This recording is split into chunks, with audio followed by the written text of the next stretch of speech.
मुझसे सिर्फ बदला लेने के लिए शादी की है। कौन सा बदला, कैसा बदला? ये तो मेरे ऑन का ही हौसला है कि उस वक्त उसने अपना नाम तुम्हें दिया जब तुम्हारे किरदार पर सारी दुनिया उंगलियां उठा रही थी।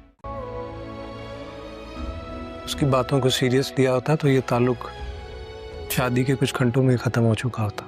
पता नहीं आयला के सामने तुम्हारी कैसे चल जाती है, वरना तो तुम एक चला हुआ पटाखा हो जो कभी कोई धमाका नहीं कर सकता। नाम लगा रही हैं आप मेरे बेटे पे? तुम्हारे बेटे की डोर अब तुम्हारी बहू के हाथ में है। आयला ना बहुत ज्यादा खुद तरसी का शिकार है। आप प्लीज उसकी बातों को सीरियस मत लीजिएगा। क्या कमी है ऑन में, बताओ ना मुझे।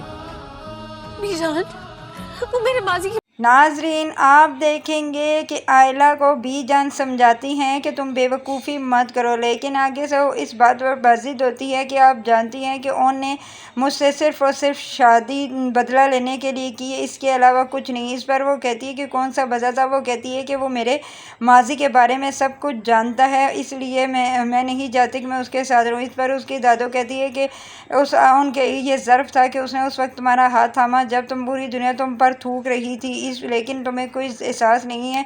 और दूसरी बात, मेरे बेटे में कौन सी कमी है मुझे बताओ तो सही। इधर आप देखेंगे कि आयला कहती है कि मुझे डर है कि वो मेरे माजी के बारे में मुझसे सवाल करेगा। इधर दूसरी तरफ आप ये भी देखेंगे कि उसकी छोटी बहन भी उनको समझाती है, लेकिन उन कहते हैं कि तुम फिक्र मत करो अल्लाह के बारे में। अगर आयला की बातों का मैं ज़रा भी बुरा मनाता तो ये रिश्ता चंद घंटों में ही ख़त्म हो जाता, लेकिन मैं आयला को अच्छी तरह जानता हूँ। तुम जानती हो कि मैं उससे कितनी मोहब्बत करता हूँ और उसके बगैर नहीं रह सकता, और वो ख़ुद ही एक दिन मुझे मोहब्बत करना शुरू कर देगी। दूसरी तरफ आप ये भी देखेंगे कि रमला ने तो शामी के खूब बेवकूफ़ बना रही है और उसे कहती है कि तुमसे कुछ भी नहीं होगा क्योंकि जो भी तुम करते हो गलती करते हो। इधर आप देखेंगे कि बीजान जाती है शामी के माँ बाप के पास और उन्हें कहती है कि अपने बेटे को लगाम दो। तो वो कहती है कि मेरे बेटे ने क्या कर दिया था। वो कहती है कि तुम्हारे बेटे ने तो कुछ नहीं किया, लेकिन तुम्हारी बहू ने सब कुछ किया। अपनी बहू और बेटे को समझा लो कि आयला और ओन से दूर रहें, क्योंकि ओन आयला से बहुत मोहब्बत करता है और उसकी खातिर उसने उसे लग मकान भी दे दिया और क्या करे। लेकिन आयला जो है कि उसकी शक्ल भी नहीं देखना चाहती और उससे तो बल्कि